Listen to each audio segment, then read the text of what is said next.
അവിടെയാണ് നമ്മൾ കാണുന്നത് ഒരു മുഖ്യമന്ത്രിയുടെ ഡിഫറൻസ് ആണ് നമ്മൾ. ഒന്ന് കാരണബോധം എന്നുള്ള പാട്ടും പാടിച്ചുകൊണ്ട് നടക്കുന്ന ഒരു മുഖ്യമന്ത്രി, ഞാനാണ് വലുതെന്നുള്ളത്. ഇപ്പുറത്ത് ഒരു വണ്ടിയും കൊണ്ടിട്ടാണ് കയറി ചെന്നിരിക്കുന്നത്. ഇന്നസെന്റ് ആയിട്ട് മരിച്ച സമയത്ത് പഴയ മുഖ്യമന്ത്രി പോയിരുന്നത് എങ്ങനെയായിരുന്നു? ഞാൻ പറയുന്ന 56 വണ്ടി, 560 പോലീസും 10 ഫയർഫോഴ്സ് എഞ്ചിനും എല്ലാം കൂടെ ആയിട്ട്. എന്തിനാണ് ഈ സംഘിക്കോമരങ്ങൾ മുഴുവൻ? ഒരാൾ മരിച്ചു കിടക്കുന്നിടത്ത് പോലും, ആ ഒരു ചിത ഒടുങ്ങിയിട്ടില്ലാത്ത ഈ സമയത്ത് പോലും എന്തിനാണ് ഇങ്ങനെ നുണ പറഞ്ഞുകൊണ്ടിരിക്കുന്നത് എന്നാണ് എന്റെ ചോദ്യം. അസല് പച്ച നുണ. ഇദ്ദേഹം ആരും നമുക്കറിയാം. ഇവിടെ ഒരു ഗംഭീര കമ്പാരിസൺ നടക്കുകയാണ്. പിണറായി വിജയനാണോ അതോ VD സതീശനാണോ നല്ലത്? പിണറായി വിജയൻ എങ്ങനെയാണ് മരണ വീട്ടിലേക്ക് പോയിരുന്നത്? എങ്ങനെയാണ് VD സതീശൻ മരണ വീട്ടിലേക്ക് പോകുന്നത്? ഈ ദൃശ്യങ്ങളെ പറ്റിയിട്ടുള്ള അപാരമായിട്ടുള്ള ചർച്ചയാണ്. ഇത് ചോദിക്കുന്നത് ആരെന്ന് നമുക്കറിയാലോ. ആരൊക്കെയാണ് ചോദിക്കുന്നതെന്നും ഏതൊക്കെ ഓൺലൈൻ മീഡിയാസുകളാണ് ചോദിക്കുന്നതും ആരാണ് ഉത്തരം പറയും നമുക്കറിയാം. മേജർ രവി. സത്യം കൃത്യമായിട്ട് പറയാം, അദ്ദേഹം ഒരു തീവ്ര വലതുപക്ഷക്കാരനാണ്. BJP അനുഭാവിയാണ്.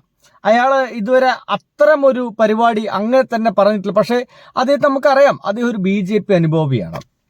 ഒന്നുകൂടി ചേർത്ത് പറയുകയാണെങ്കിൽ ഇദ്ദേഹം ഒരു പിണറായി വിജയൻ വിരോധിയാണ്, അല്ലെങ്കിൽ CPIM വിരോധിയാണ്. എന്തോ ആയിക്കോട്ടെ, എന്തിനാണ് പച്ച നുണ എഴുന്നള്ളിക്കുന്നത്?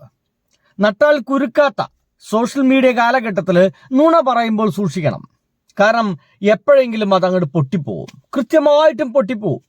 അങ്ങനെ പൊട്ടിക്കളിപ്പിക്കാൻ സാധ്യതയുള്ള, അല്ലെങ്കിൽ എന്താ പറയുക, ഒരുപാട് ശ്രമങ്ങൾ നടത്തുന്ന സോഷ്യൽ മീഡിയയിലുള്ള ഒരുപാട് സഖാക്കൾ ഉള്ളിടത്തോളം കാലം നുണകൾ അങ്ങനെ പെട്ടെന്ന് പ്രചരിപ്പിക്കാൻ സാധിക്കില്ല. പക്ഷേ എനിക്ക് പറയാനുള്ളത്, ഈ നുണ ഇപ്പൊ എന്തോരം പേരുകൾ കണ്ടിട്ടുണ്ടാന്ന് അറിയോ? ഒരു സംശയമില്ല. രാഷ്ട്രീയം പറയേണ്ടിടത്തേക്ക് രാഷ്ട്രീയം തന്നെ പറയണം. പക്ഷേ ഇത് നുണയാണ്. ഈ നുണ അത്രത്തോളം ആളുകൾ കണ്ടിട്ടുണ്ട് എന്നുള്ള കാര്യത്തിൽ എനിക്കൊരു സംശയമില്ല. പക്ഷേ എന്താണ് യാഥാർത്ഥ്യം എന്നുള്ളതാണ്. നോക്കൂ, നമുക്ക് കഴിഞ്ഞ ദിവസം നമുക്കറിയാം, നമ്മളെ വിട്ട് പിരിഞ്ഞു ആ ഒരു ഗംഭീര നടൻ, മാസ്റ്റർ ക്ലാസ് നടൻ നമ്മൾ വിട്ടുപിരിഞ്ഞു. അദ്ദേഹത്തെ കാണാൻ വേണ്ടിയിട്ട് ഒരുപാട് ആളുകൾ അവിടേക്ക് എത്തിയിരുന്നു. ഒപ്പം തന്നെ VD സതീശനും അവിടേക്ക് പോയിരുന്നു എന്നുള്ള കാര്യത്തിൽ ഒരു സംശയമില്ല. VD സതീശൻ അങ്ങോട്ട് എത്തിയ സമയത്ത് സംഭവിച്ച കാര്യങ്ങൾ എന്തൊക്കെയായിരുന്നു? അദ്ദേഹത്തെ സ്വീകരിക്കാൻ അവിടെ നിന്ന ചില ആളുകൾ അദ്ദേഹത്തിന് ഷാൾ അണിയിക്കുന്നു. വിവരമില്ലായ്മ, ബോധമില്ലായ്മ. എപ്പോഴാണ്, ഏത് സന്ദർഭത്തിലാണ്, എങ്ങനെയാണ് പെരുമാറേണ്ടതെന്നുള്ള സാമാന്യ ധാരണ പോലും ഇല്ലാത്ത കുറെ ടീമുകൾ അവിടെ ഉണ്ടായിരുന്നു. അതും പോരാഞ്ഞ് VD സതീശൻ അവിടെ ഫൈറ്റ് ചെയ്യുന്ന ചില കാഴ്ചകളൊക്കെ കണ്ടു. അവിടെ കൂടിയിരിക്കുന്ന ആളുകളോടൊക്കെ മാറി നിൽക്കാനും മറ്റൊക്കെ പറയുന്ന കാഴ്ചകളൊക്കെ നമ്മൾ കണ്ടായിരുന്നു. അത് VD സതീശൻ മേനോൻ ചെയ്യണമായിരുന്നോ വേണ്ടോ എന്നുള്ളൊക്കെ രണ്ടാമത്തെ കാര്യം. 100% അത് അദ്ദേഹം ചെയ്യേണ്ടതല്ല. അവിടെയുള്ള പോലീസുകാരോട് പറയേണ്ടതായിരുന്നു, അവരെ മാറ്റി നിർത്തൂ. ഈ വീട്ടുകാർക്ക് വളരെ സമാധാനപരമായിട്ട് അവരുടെ അച്ഛനെ യാത്ര അയക്കാനുള്ള എല്ലാ സൗകര്യങ്ങളും ഒരുക്കി കൊടുക്കൂ. ഒരു മുഖ്യമന്ത്രിയാണ് വന്നിരിക്കുന്നത്, ആ മുഖ്യമന്ത്രിക്ക് വേണ്ടത്ര സുരക്ഷ അവിടെ ഉണ്ടായിരുന്നില്ല എന്നുള്ള കാര്യത്തിൽ ഒരു സംശയവുമില്ല. വേണ്ടത്ര സുരക്ഷ ഉണ്ടായിരുന്നില്ല.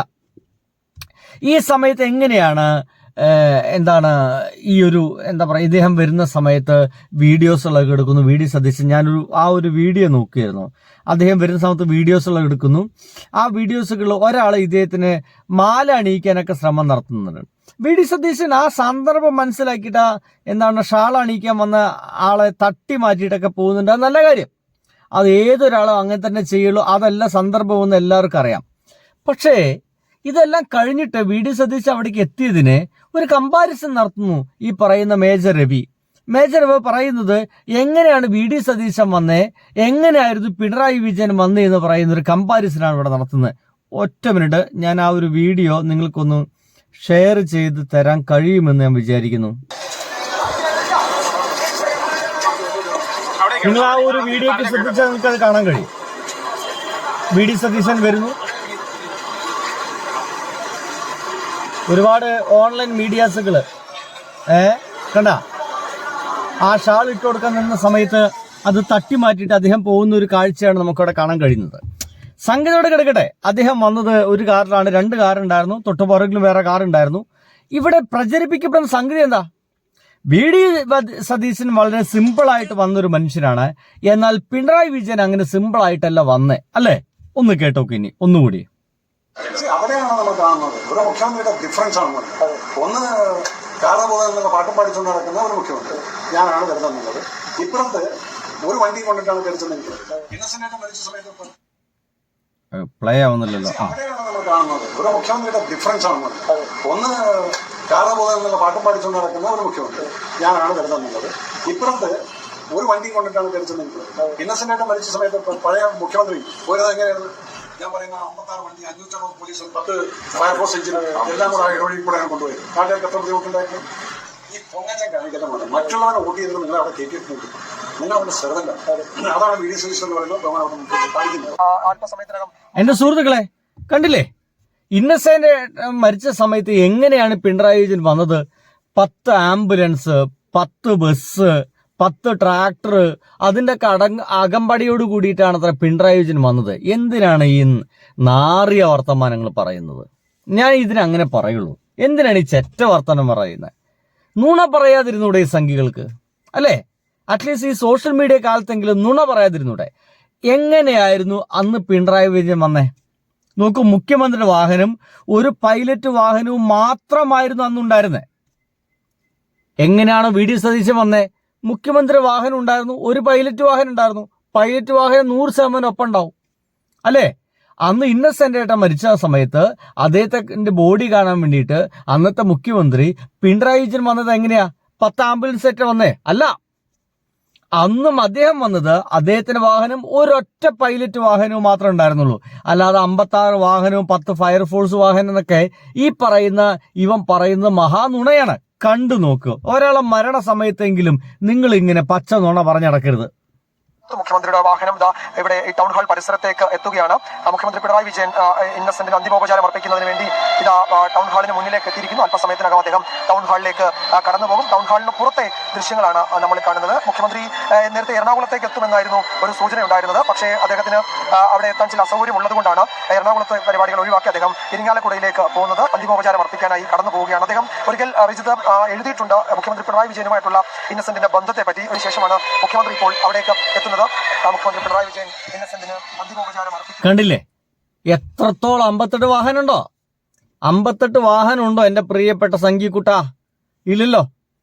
ആകെ 2 വാഹനം. ഇതേപോലെ തന്നെയല്ലേ നമ്മുടെ വി ഡി സതീശനും വന്നേ? അപ്പൊ വി ഡി സതീശൻ 2 വാഹനത്തിൽ വന്നു കഴിഞ്ഞാൽ അത് ആഹാ, പിണറായി വിജയൻ 2 വാഹനത്തിൽ തന്നെ വന്നിട്ടുള്ളൂ, അപ്പൊ ഏഹേ. അതെന്ത് തരം രാഷ്ട്രീയമാണ്? ഇതിനെയാണ് എന്റെ പൊന്നു സുഹൃത്തുക്കളെ സംഘി രാഷ്ട്രീയം എന്ന് പറയുന്നത്. ഇവന്മാരൊക്കെ വാ തുറക്കുമ്പോൾ നിങ്ങൾ വിചാരിച്ചോണം എന്തോ മഹാനൊണ വരാൻ പോകുന്നു എന്ന് മാത്രം. സത്യം പറയില്ല, നട്ടാൽ കുരുക്കാത്ത നിമിഷ നേരങ്ങൾക്ക് മാത്രം ആയുസ്സുള്ള നുണകളാണ് ഈ പറഞ്ഞുകൊണ്ടിരിക്കുന്നത്. ഇനി ഇതേ ചോദ്യമായിട്ട് വീണ്ടും അവന്മാരുടെ മുമ്പിലേക്ക് ചെല്ലണം നിങ്ങൾ. ഈ പറയുന്ന മാധ്യമപ്രവർത്തകർ വിളിക്കപ്പെടുന്ന ഈ മാപ്രകള്, അവരെ മാപ്രകളല്ല, ഈ ഈയാൻ പാറ്റകളെ പോലെ അടിഞ്ഞുകൂടുന്ന ഈ ഇതുമായിട്ട് നടക്കുന്ന ആളുകൾ മുഴുവൻ അവരുടെ മുമ്പിലേക്ക് ചെല്ലണം. എന്നിട്ട് ചോദിക്കണം, നിങ്ങൾ പറഞ്ഞത് നുണയല്ലേ? അതിന് ഈ മയക്കും മറ്റും പിടിച്ചിരിക്കുന്ന യുവന്മാർക്ക് എന്ത് രാഷ്ട്രീയ ബോധ്യമുള്ളത്? ഒരു ബോധവും തോന്നലുണ്ടാവില്ലല്ലോ. ഇതൊക്കെ എന്നോ മറന്നുപോയിരിക്കും. ഇവിടെ കുറച്ച് സൈബർ സഖാക്കളൊക്കെ ഉള്ളതുകൊണ്ട് സത്യം പുറത്തു വരുന്നു മാത്രം. സെർച്ച് ചെയ്യുന്നു. അങ്ങനെ തന്നെയാണോ പിണറായി വിജയൻ വന്നേ? സംശയം ഉണ്ടല്ലോ. ഇവർ പറയുന്നത് 58 വാഹനങ്ങളൊക്കെ ഉണ്ടായിട്ട് അവരെ ശല്യപ്പെടുത്തിയിരുന്നു. ഇല്ലല്ലോ എന്ന് തോന്നുമ്പോൾ സെർച്ച് ചെയ്യും, കണ്ടെത്തും. അപ്പോഴാണ് മനസ്സിലാവുന്നത് വി ഡി സതീശൻ വന്ന പോലൊക്കെ തന്നെയാണ് പിണറായി വിജയൻ വന്നത്. വന്ന പോലെ തന്നെയാണ് പിണറായി വിജയൻ വന്നിരുന്നത്. 2 വാഹനങ്ങൾ ഉണ്ടായിരുന്നുള്ളൂ. ഒരു പൈലറ്റ് വാഹനം എന്ന് പറയുന്നത് മുഖ്യമന്ത്രിക്ക് നിർബന്ധമായിട്ട് ഒപ്പം പോകേണ്ട ഒന്നാണ്. അത് ഏത് മുഖ്യമന്ത്രിയായാലും ഒപ്പം പോയേ ഒക്കൂ. മുഖ്യമന്ത്രി ഒറ്റയ്ക്ക് വിടാൻ പറ്റുന്ന പരിപാടിയൊന്നുമില്ല. അത് കേരളം പോലുള്ള സംസ്ഥാനത്ത് അതീവ സുരക്ഷയോട് കൂടി തന്നെയാണ് പോകേണ്ടത്. ഏത് സംസ്ഥാനത്തായാലും. ഇങ്ങനെയുള്ള സമയത്താണ് ഈ പറയുന്ന സംഖ്യകളൊക്കെ പച്ച നുണങ്ങനെ പടച്ചു വിടുന്നേ. ഇന്നസെന്റിന് അന്തിമോപചാരം അർപ്പിച്ചുകൊണ്ട് മുഖ്യമന്ത്രി മടങ്ങുകയാണ്. അതിന്റെ തത്സമയ ദൃശ്യങ്ങളാണ് പ്രേക്ഷകർ കണ്ടുകൊണ്ടിരിക്കുന്നത്. ഇന്നസെന്റിന്റെ കുടുംബത്തെ, സുഹൃത്തുക്കളെ ആശ്വസിപ്പിച്ചുകൊണ്ട് മുഖ്യമന്ത്രി മടങ്ങുകയാണ്. വലിയൊരു ജനാവലി തന്നെ ഇന്നസെന്റിന് അന്ത്യയാത്ര നൽകാൻ, അന്തിമോപചാരം അർപ്പിക്കാൻ അവിടെ കാത്തു നിൽക്കുകയാണ്. മന്ത്രിമാരുടെ നേതൃത്വത്തിൽ, മുൻ മന്ത്രിമാരുടെ നേതൃത്വത്തിൽ, ചലച്ചിത്ര ലോകത്തെ അദ്ദേഹത്തിന്റെ സുഹൃത്തുക്കളുടെ നേതൃത്വത്തിൽ അതിനുവേണ്ട ക്രമീകരണങ്ങളൊക്കെ അവിടെ ഒരുക്കിക്കൊണ്ടിരിക്കുകയാണ്. ഏറെ വിങ്ങിപ്പൊട്ടിക്കൊണ്ട് ഒരു സുഹൃത്തിനെ കണ്ടില്ലേ? ഇവിടെയാണ് ഇവൻ നുണ പറയുന്നത്. ഇവൻ പറഞ്ഞ നുണ എന്തായിരുന്നു? നമുക്ക് ആ കൃത്യമായിട്ട് ദൃശ്യത്തിൽ കാണാം. 2 വാഹനം. ഇനി ഈ സംഖ്യയുടെ നുണ കേൾക്ക്. ഡിഫറൻസ് ആണ് ഒന്ന് കാരണബോധം എന്നുള്ള പാട്ടും പാടിച്ചുകൊണ്ട് നടക്കുന്ന ഒരു മുഖ്യമന്ത്രി, ഞാനാണ് വരുന്നത്. ഇപ്പുറത്ത് ഒരു വണ്ടി കൊണ്ടിട്ടാണ് കയറിച്ചെന്നിരിക്കുന്നത്. എന്റെ പൊന്നു സംഖ്യ ഊഞ്ഞാലാടല്ലേ. സുഹൃത്തുക്കളെ ബൈ.